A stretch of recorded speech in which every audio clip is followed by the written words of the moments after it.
Finally, a porno with traditional family values. We watched I Am Virgin, which means it's time for another Portland at the Movies. In a world, in a time, in a land of eternal beauty, all that stands between a city and a disaster. In a city where anything can happen. If you thought you had seen it all. It's time to nut up or shut up. Hello and welcome to another episode of Portland at the Movies. My name is Todd Borkoven and I am joined as always by Mark Middleton. How are you, Mark? I'm well. I'm really well. Good. And of course, we're also joined by Brian, the Unipiper Kid. How are you, Brian? I'm confused. I am also very confused and somewhat not excited and excited to explore the movie I Am Virgin, which I had forgotten was the name of this movie because the file that we used to watch it is just named Sprinter for some reason. It must have just gotten reshuffled around or something like that. And so I put it on, and when that title came up, I was like, oh, right. Sprinter. That was Sprinter. It's not Sprinter. I barely knew her.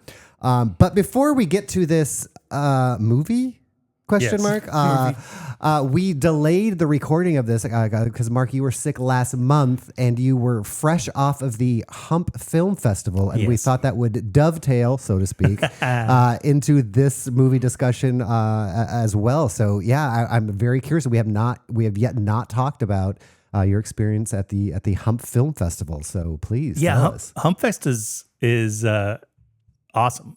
So we received as a gift for Christmas 2 tickets to Humpfest, and it's a traveling show, and it's a movie that is 2 hours long that's filled with 5-minute or less short films that are straight pornography or pornography adjacent.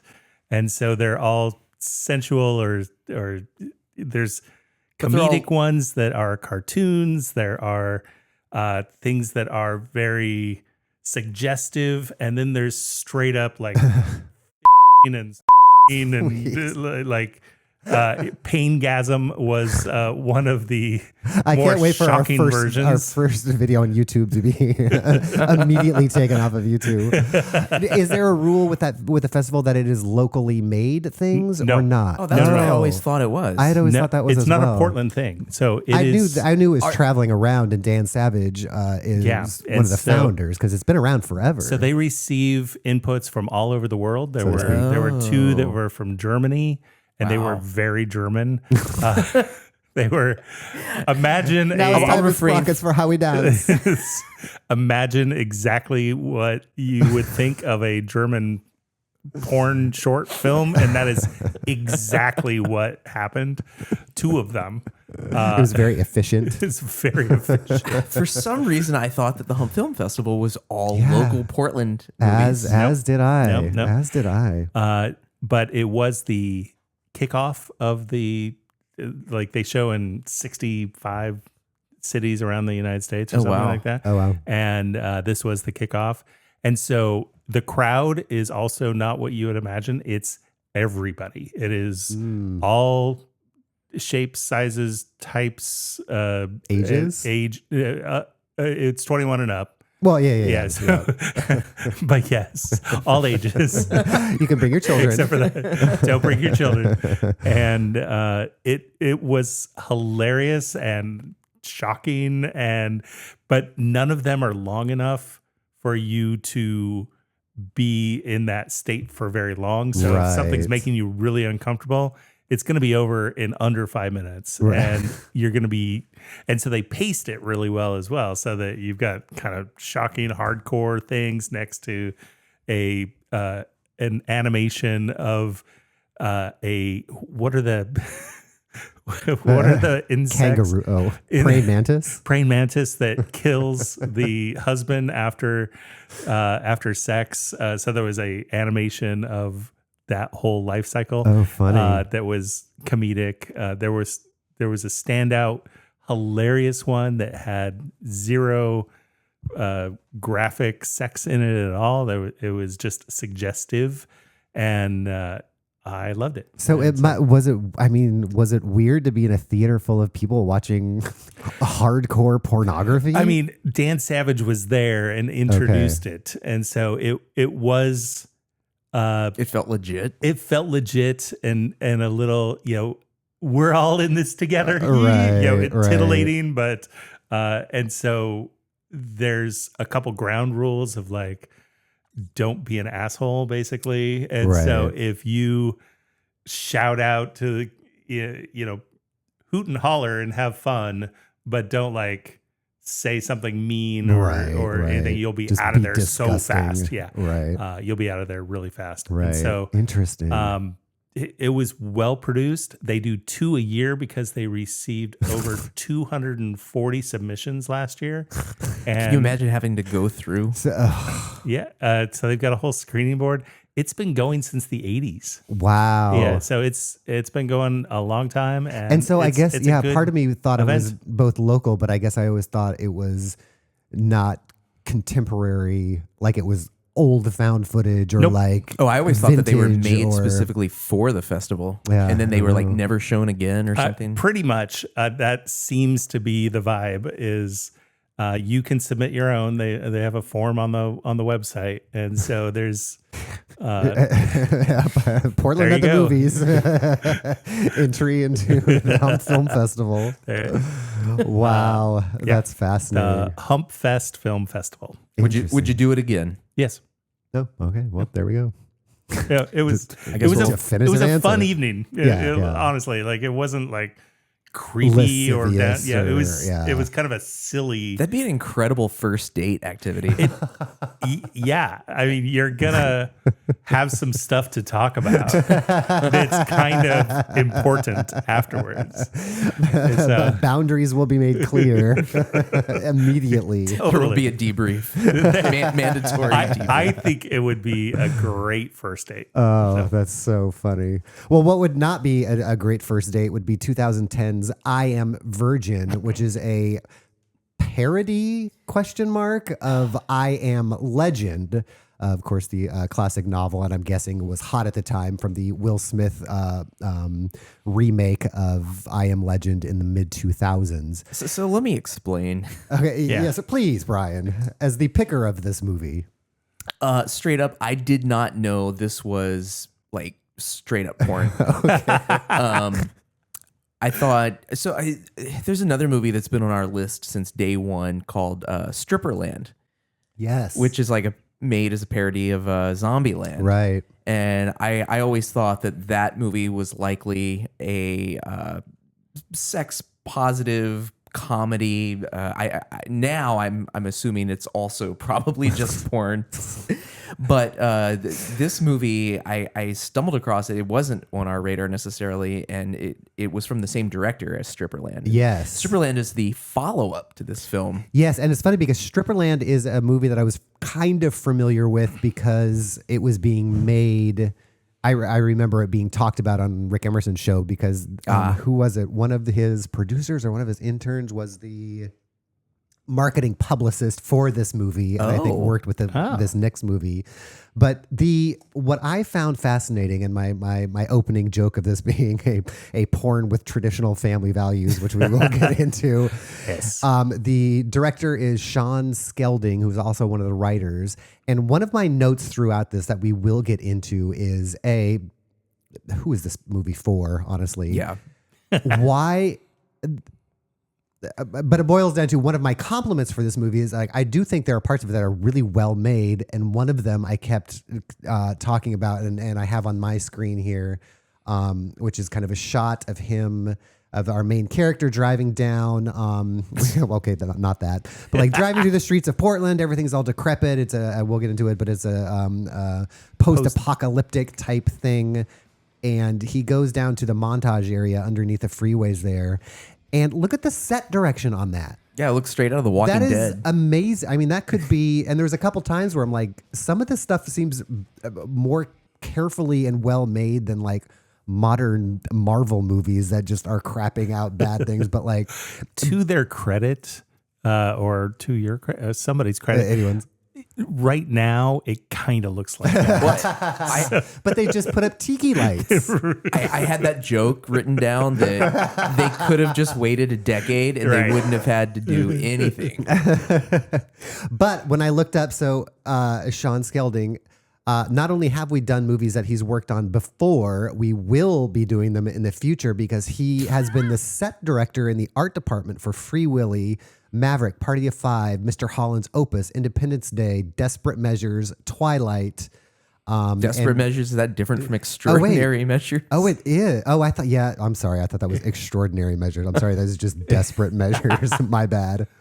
And then he has a producer credit on a bunch of different things. And one of them being The Reconciler, that faith-based movie we did that was Saw-like or whatever. Oh, yes. We did? Yes, it was like I that guy's trapped in the basement and like everyone's learning their lesson. Like there was, Was I here for that? Yeah. I think Yeah, so. yeah. I think so. Wow. You I have no vaguely excuse remember it, but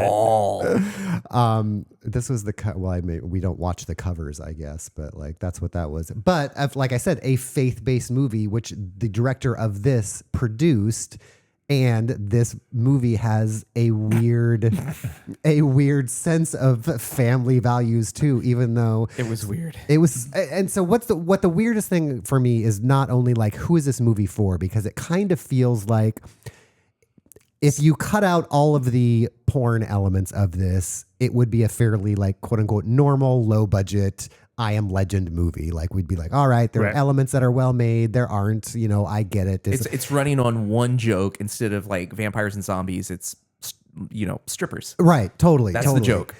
But some of it's well made, but it almost felt like that movie Caligula, where like they all made a normal movie and then afterwards the producers just like inserted, so to speak, hardcore porn, and like John Gielgud is like, what now? So you're right. It does feel like that, and it feels like two separate movies. Yeah, and I don't know who, like the person looking for hardcore porn doesn't want an hour-and-a-half movie. Now, the thing is, I read that there are just a handful of reviews of this film online. Okay. And I think I read them all. And this one guy mentioned that he was upset by this movie because he had already seen all of the sex scenes in another movie. Oh, There- scandal. Dun, dun, dun. There is another film called Vamp Vixens. And I actually found it streaming.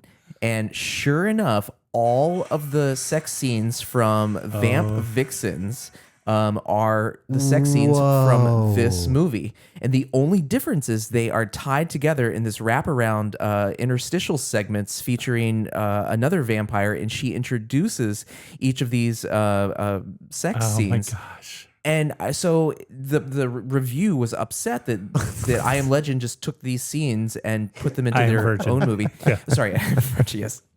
But after looking into it a little bit more, I found that it was actually the other way around. So I Am Virgin came first because if you watch the sex scenes, the guy, the main actor, interacts, yes, with the characters in those scenes. So it was clearly made for. And I they Am are Virgin. all having sex in a post-apocalyptic wasteland. So Yeah. I am curious what the other movie, how it addressed those issues. Right. So, Well, they're vampires. So, That's true. That's true. anyways, they repackaged I Am Virgin in Wow, more of a straight up that's- traditional, like, if you're here just for the sex, we'll give you that. Right. Oh, Yeah. that is fascinating. huh. But and it wasn't triple X sex. It was Cinemax sex. Yeah. Where, It's like the hardest soft core I've ever seen. which was Cinemax. That's a perfect way. Yes, there was Yeah. no. It was shocking enough to see in a movie, but it wasn't. Yeah. Like. We saw all the boobs and all the butts. Yes. And zero else. Yes. But- yes. I did read in another one of the reviews said that the film was partially funded by Cinemax. Oh, interesting. So maybe maybe it played on Cinemax. That could be, and they wanted full length movies to run ads, and I guess you don't run ads on Skinemax, I guess. But that'd be funny if Cinemax was the one to repackage it. Oh, For right. sure. If they bought it, then they'd and really have those squeeze all the juice out of this that they so can. to speak. So, Brian, why don't you set this movie up more specifically? Okay. Anyways, back to that what is fascinating. What I was saying, I picked this because I thought it'd be a funny joke for Valentine's Day. And Jokes on us, I guess. jokes on us because now here we are at Easter. Never before have we needed the risen Christ to save us. And boy, did this now. movie give a rise to Mr. Christ there. Okay, so the setup for this film is that our main character, Robbie, seems to be the last person, the last uninfected person in Portland. Everybody else has turned into a sex-craved vampire if they're not dead, because the streets are littered with bodies and decomposing corpses. Which I had questions about, but that's, Yeah, I'm not sure exactly how the rules of That's my biggest question, biggest complaint about this movie is that the rules. The world building this porno is terrible. Yeah, and essentially they hired Ron Jeremy to be our lore dump.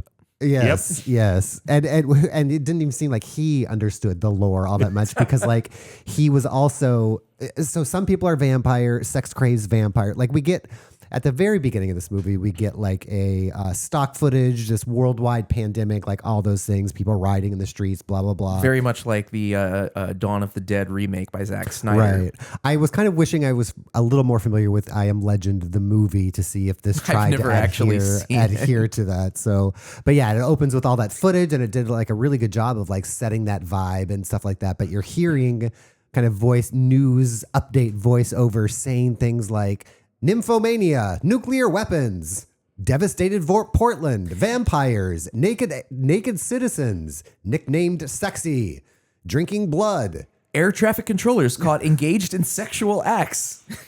Not only were all airport traffic controllers engaged in sexual acts, the sexual acts, quote, seemed to defy the laws of physics. I missed that part. To which I had 3 question marks circled, wondering what on earth that could have ever meant. So we're getting things like nympho and sex crazed, but that's almost all, and it's really hard to hear because it's mixed in with music, and then we're seeing every time I look up, we're like literally just watching three middle-aged men watching porn together as we. Are you really going to talk about the intro and not talk about the one scene? Remind me, since you are fresh off this. It's been a couple weeks since I've seen this. I watched it. Are you talking about the? Let me see if I can pull it up. I think I know what you're talking about. There is one scene that seems extremely out of place from all the others as they're flashing these apocalyptic news snippets. They do. We do see Portland a lot, and we'll talk a little bit more about it. But devastated Portland that has like burned out buildings and empty streets and all of that, which I thought looked really cool. So, reminds us of Population 2, that movie, that other post-apocalyptic movie that had burned down Portland in.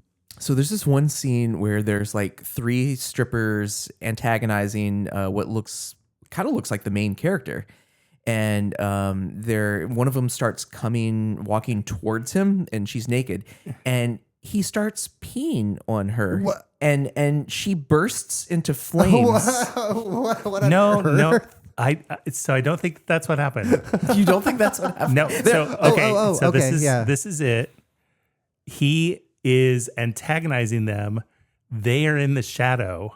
Oh. And as soon as she hits the sun, and he's just kind of making it look like he's getting his junk out, so that it's also pixelated to hell, so you can't really tell what's happening.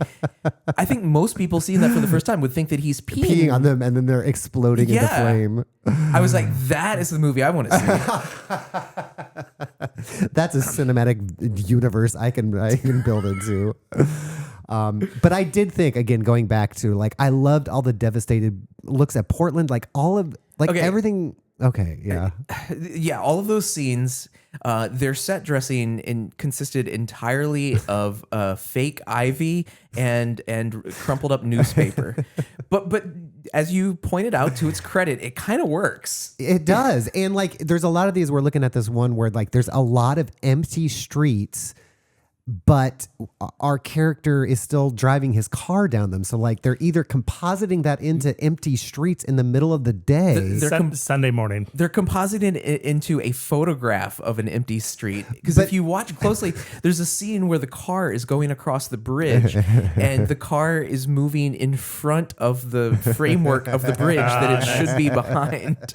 But then there's some other ones where like there's, and I did think there was a lot of compositing like that worked. It was really good in this movie for some of those shots. Like every time I saw Devastated Portland, I was kind of taken back like at the interaction of the empty streets and what was going on and the thousands of pounds of a crinkled up newspaper that populated every corner of this movie. But hey, you hire the set dresser from Free Willy. That's exactly what you're gonna get. The Photoshop quality varies wildly. Yes, it does. We were just looking at one where like part of the Fremont Bridge was missing, and I thought that one looked really good. That was pretty good. There were some other ones that did not look as good, but as a whole, and that's why I kept saying like, not only who is this movie for, like so much effort was put into this, and that kind of boggles my mind too because I don't know what this is. Like, do they sell it to? They can't sell it to a hump fest.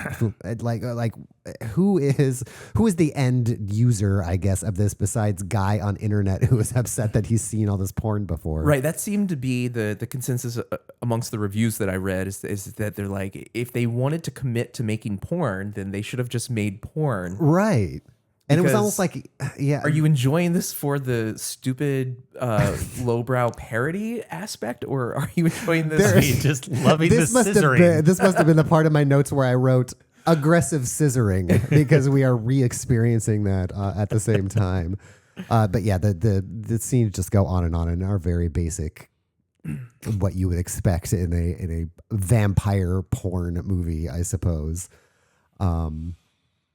Let's see. But Billy, so our main character, is not infected, and we are really given no more world building or lore about this and why some people are dead, why some people are vampires, why some people are vampires like Ron Jeremy but aren't crazed and out killing people. Why, like, none of those rules are established in any way. Well, according to Ron Jeremy, you become infected if you end up having sex and feel guilty about it.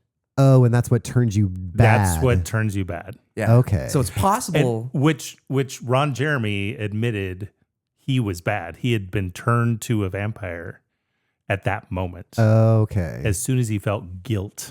But then why wasn't he like crazed like all of these other... It's Ron Jeremy.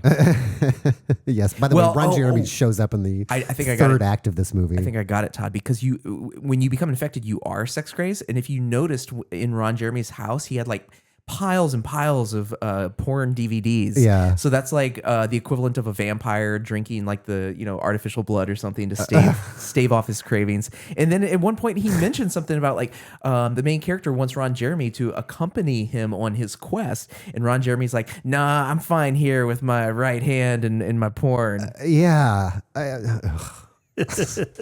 Ron Jeremy should.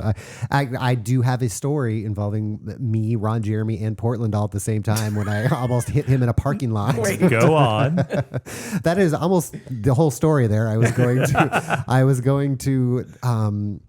have been going to the radio station for some reason or other. I think I won Winterhawk tickets and I was going to pick up Winterhawk tickets. And as I was kind of driving around, there's a little tiny parking lot. This is down on by the spaghetti factory. And I was going through the parking lot and coming around the corner or whatever, and it was a real tight squeeze and had to kind of slam into my brakes because someone was there, and that person looks up and was just Ron Jeremy, and I was like, all right. Sorry, Ron Jeremy. I guess. Just like he randomly showed up in Ghostbusters. Yeah. So he must have had an interview at the radio station and was walking home or something like that. But Billy is... Billy is shown to like alternately be at his house, kind of talking himself into wanting to wait. He has all this guilt, and we see flashbacks to his parents about sex being Is evil Billy and terrible. his name or and- the dog's name? Billy is the dog. Oh, well, who's our guy then? I think it's Robbie. oh, yeah, Robbie. Robbie and Billy. Okay, my bad. I didn't know the dog had a name, I guess. Robbie, excuse me. So he's at home and he's always kind of lamenting or trying to keep himself like, I'm looking for the right woman. And he's getting flashbacks to his mom and dad telling him that, sex is bad and evil. Girls are evil. No sex, only school. Satan is tempting you. All of those types of things. Save yourself for the right one. Save yourself for the right one. But then he'll go out, and I'm guessing he's kind of like looking for resources, investigating, but he just goes to a building, poorly investigates it, has no situational awareness for all the naked women swarming around him in the background. And he's also very oblivious to the women, but also like he'll only knock on the woman's bathroom door, hello, and doesn't open the door because he's got modesty. I think that what is going on is that he wants a mate.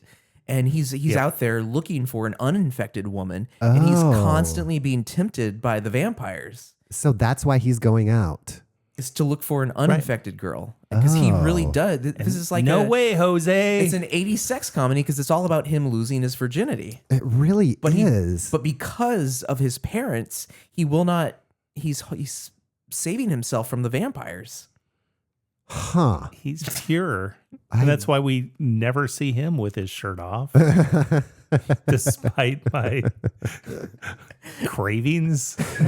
Do you think the actor knew what movie he was in, or did he go he knew. and then see all the inserted scenes after he invited his family to go watch his motion picture debut? Well, it's kind of creepy because for most of the sex scenes, he stumbles upon them and then watches the sex scenes The from the entire side. thing from, Until they chase him and try to bring him in, tempt him in. At one point, here's this part. I was literally going to bring he's this up. got 3/4 of a gallon of vinegar. He has that gallons of sprays- vinegar that he is pouring into a contraption that feeds his sprinkler system outside. Because it keeps the vampires And we're away. to assume that keeps vampires away, as if that is known vampire lore. Is that a sex joke? how? Does vinegar make you not Thank you for saying horny? that with me, Mark. Now I don't feel so bad. I guess it would make, if you just poured vinegar on someone, I would imagine they would find that less than erotic. But hey, we don't kink shame here. Rule 34. But Somebody likes it. But yeah, I wondered maybe I didn't know enough about vampires to be like, oh, I know they don't like garlic, so maybe vinegar is also something. And that's when this other creepy sex doll shows up with The three-breasted 3 boobs alien and two vaginas. Two vaginas. oh, it's just all it's all too much. I didn't know what to Also, do. so this world has been in this state for about 3 years. Right. Yes, like 2.5 we got a years time jump. initially, and then we also jump forward a little bit in the movie to another year past, basically. Oh. And What was the second time jump for? he goes, now it's been 390 or 1,000 and whatever. He says I a do number, remember. and it's about 400 more than what it was. Okay. And this world is in such great condition to have running electricity Yes. everywhere, And including internet that nobody else is watching. So yeah. Yeah, all the lights are on, everything works. He seems to have plenty of food, but it's funny, he's like it's all canned food and all that, but like if he has electricity, then the stove would work. He totally. So he doesn't need to eat everything out of cans. And he does go to a store and he gets like chips and candy that's been sitting there for 3 years. To be fair, I just ate a can of beans out of my cupboard that expired in 2019. So All right. That's fair. I did catch in the opening montage that one of the news things said that the virus had been nicknamed Sexy. yes, that makes sense because I just wrote nickname sexy in part of that when I was trying to write down everything it said. Some of the other random things I wrote down were Euro whore. So I'm assuming at some point someone was called a Euro whore. But there's also again, kind of going back to like how much effort was put into this movie and different shots and all of that. Like there's even an Edgar Wright-esque montage of like him getting the food ready. Oh, no, like, no, that's Sam Raimi. Sam, Oh, I always associate that. Yeah, I guess it would be Sam Raimi, but I always see that in Edgar Wright movies too. Where it's like fair. all the slam cuts and like the little transitions between things, and like that, again, that was him preparing ramen to go to go eat it and watch porn. So there were parts that like I wanted to just dismiss this all. And so I didn't have to like put any executive functioning thought into what I was seeing. But there were things like that were done really well and didn't make sense. Unless this was like a proof of concept movie, maybe he can use it for his reel to sell things or something. I really good. Yeah, I just think Cinemax funded it and they wanted a hour and a half slot filler. That would make And this is just what you got in 2010 when you're looking for something to fill. It's too much. It does feel as though it was commissioned and produced by like the local strip clubs got together and they're like, let's make a movie. Yeah. It's the Waiting for Guffman of strip clubs. I mean, I'm sure that's not the case, but that's what it feels like. Yeah, it was kind of fun. And the Lucky Devil strip club does show in this quite prominently as well. But this did, even with the Photoshop and all that stuff, and it being made in 2010, really nailed the weird pandemic vibes, I thought. When it was time. It was ahead of its time. It was a visionary, from the visionary producer of The Reconciler and I Am Virgin. This movie was a warning. Oh, I'm seeing on the screen now that the porn magazine that he's reading is called Knockers. Which is must have why. Oh, that's why I wrote Euro Whore. On the back, you could call the number for Euro Whore. That's where that came from. Is there a mini golf course? Yeah, somewhere that was really cool. Steakburger. So that was in Vancouver, Washington, on I-5 until about 10 years ago. Whoa. Okay.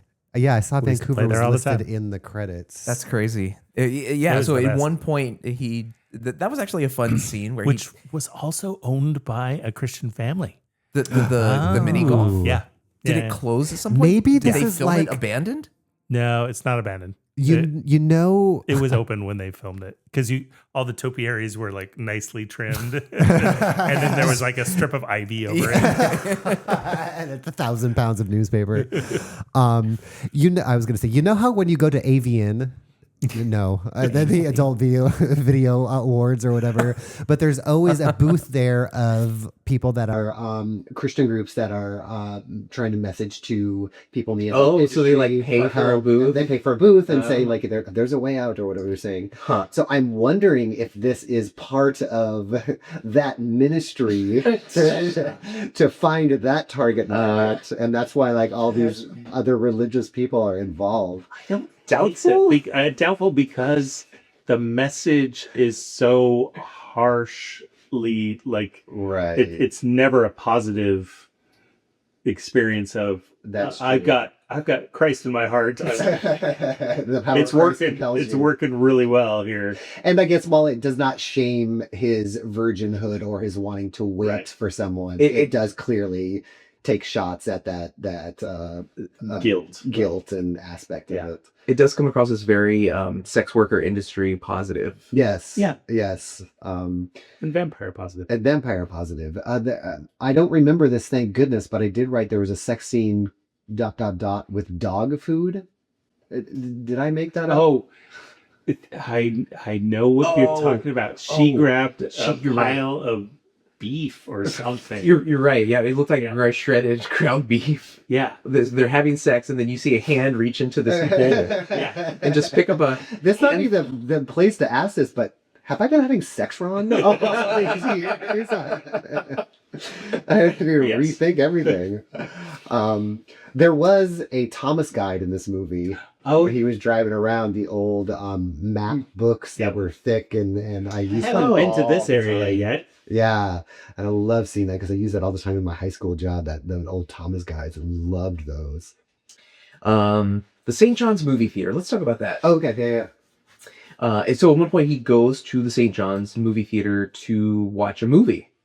And do you remember the movie that they were showing? No. Trucks in it. Yeah, it's Convoy, the classic 70s Yeah. in the song That's funny. Convoy.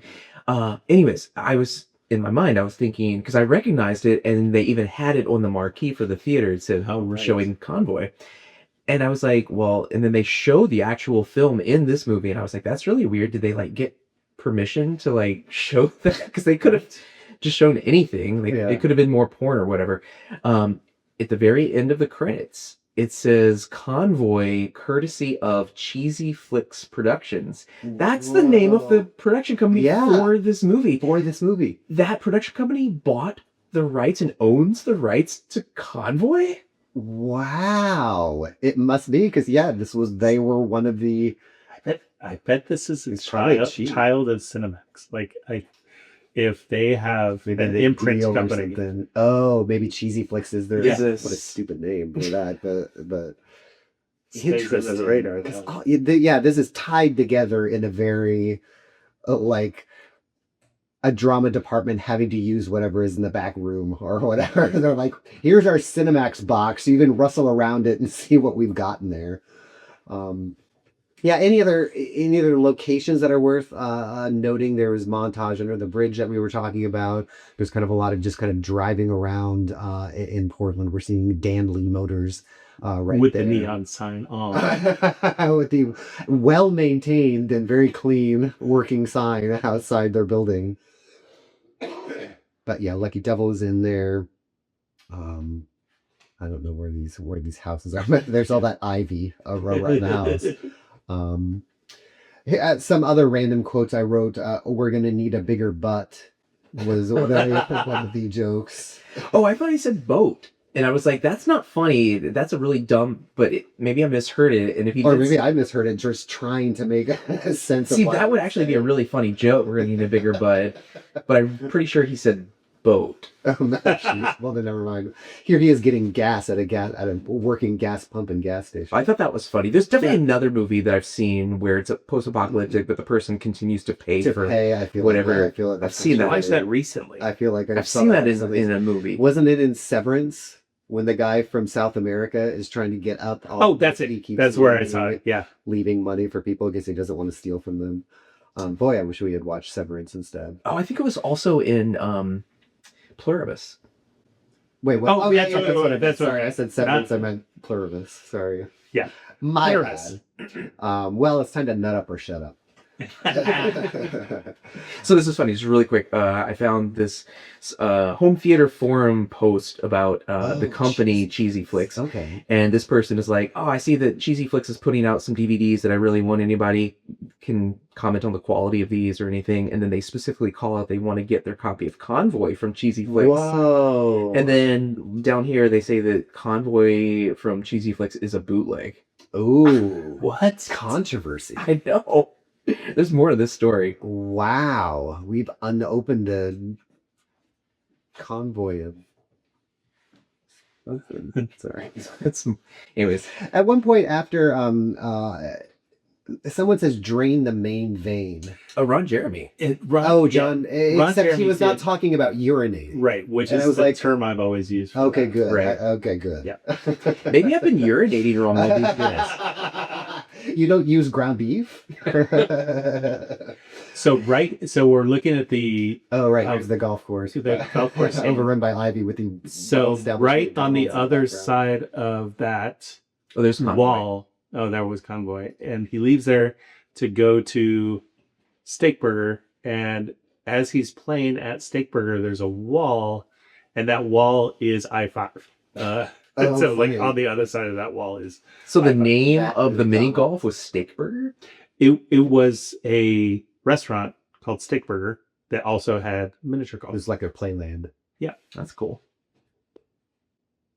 We're just watching mini golf. That's funny. No, I don't know that I clocked how much ivy there really is laying around Yeah. everywhere to make it look open. Yeah, but like all of the other trees and everything are perfectly trimmed and everything. Freshly trimmed. Yeah. At one point, the girls smell our main hero and say, "We can smell your virginity." Yes. So Anybody wants That's their vampire. That's a ringtone. That's the thing that happened. See, I saw that sign. Oh, Stickler. Yep, there it is. Yeah, and I just wrote down why don't any of these, like when he's investigating these old buildings, and again, just a terrible investigator, a terrible situational awareness. He doesn't do anything right. And I don't understand, like, when he's kind of creeping through these places and we see, like, the naked girls kind of, like, coming close or, like, following him. Why don't they just attack him? Like, they never come close. As vampires, they never do a vampire job. No. You have to invite a vampire into your body.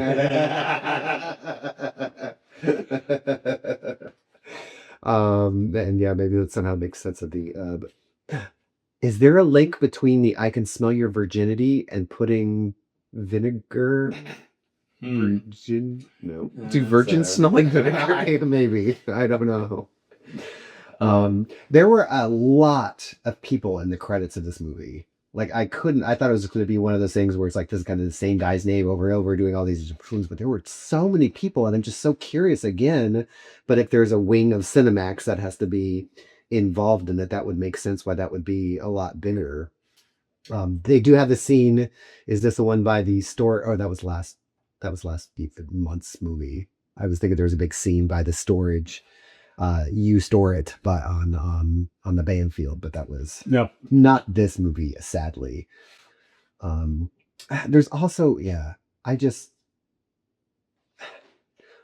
why lean into or why introduce the whole the virgin aspect would make sense if it was a Porky's thing, like he really wants to get laid, but now he can't because he has to find the non-vampire. But like, again, so weirdly not even moralistic, but having that is so weird and undertoned so much. Like it was slightly mentioned by Ron Jeremy that this whole movie is really about calling out shaming and guilt. Right. That's really what this movie's about. But it was. They certainly didn't beat you over the head with it. No, yeah. And again, they just kept coming back to... Mentioned it one time by Ron Jeremy, the sage of the movie. And what they kept saying over and over was our hero, Robbie, I guess, just saying over and over, I'm waiting for the right woman, or whatever. And then he does, and the movie ends. So, okay. Yeah. But, so 100 miles north. Where would that be from Portland? Did they say 100 miles north? I thought you just said Ron north. Jeremy said... Oh, I thought they said Seattle. No, Ron Jeremy said 100 miles north. At the Trojan Nuclear Factory. Chehalis? Yeah, that's what I was thinking, like Olympia? That's weird. Yeah, so I guess 100 miles north, there's a base, a camp, a coven. Yeah. Did they mention, now I'm trying to remember if they mentioned Portland out loud or if it's just that they... I don't think so. They don't think so. Yeah, they didn't mention any names, so... Interesting. They're probably legally required not to. That was stipulated to not mention that this is maybe... You can film here all you want. But there's no denying it's Portland, because I think we had something show up in this movie that we haven't seen yet that really warmed my heart. Oh, what is that? The Greek Cuisina octopus. Oh, right. That was another thing where like the streets were so empty that I was like, how did they do this? There was another location first. They showed my office downtown, and at the year that this was filmed in 2010, that I was in that office. Wow. So that's pretty... You were maybe in the background. Yeah. Of I Am Virgin. Well, what else is there to say about I Am Virgin? 2010's I Am Virgin, for the producer of The Rectifier. No, The Reconciler, sorry. Rectifier. Rectifier. I barely knew her. This movie goes hard. It would be interesting now. I don't know if it's streaming, where to watch Stripperland to see if that's like a more fully formed, I guess, idea or. I was kind of regretting not making this a double feature with Stripperland, and then we could just get it all out of the way. Yeah, well, I guess there's always next Valentine's Day. We can get have a group showing of Stripperland.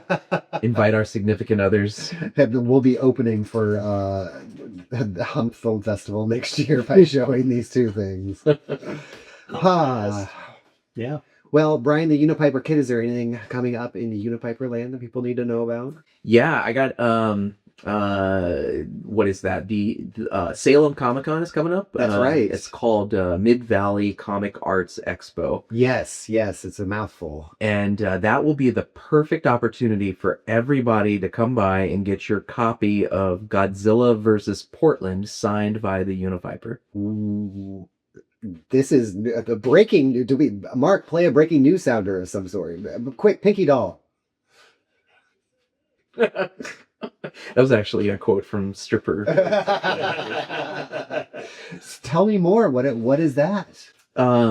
IDW Comics. Yeah. They are doing a series of comics where Godzilla is traveling the United States and destroying all of our major cities. Now that you say that, I saw some art of that and it looked really, really cool. Yeah, and so they just released the Godzilla vs. Portland issue, and on the front cover is the Unipiper. Whoa! Wow, that's awesome. Wow! Yeah. Oh, very cool. Yeah, get yours. I don't even have a copy myself. Apparently, order one for me. Sold out really quick, and I had one person who was able to grab them for me. Wow! Oh, that's super cool. Yeah, that is the Mid Valley Comic Art Expo in Salem, Oregon. Next, I guess we're already in April something or other. Yeah, like 13th. Look it up. We can do everything for you.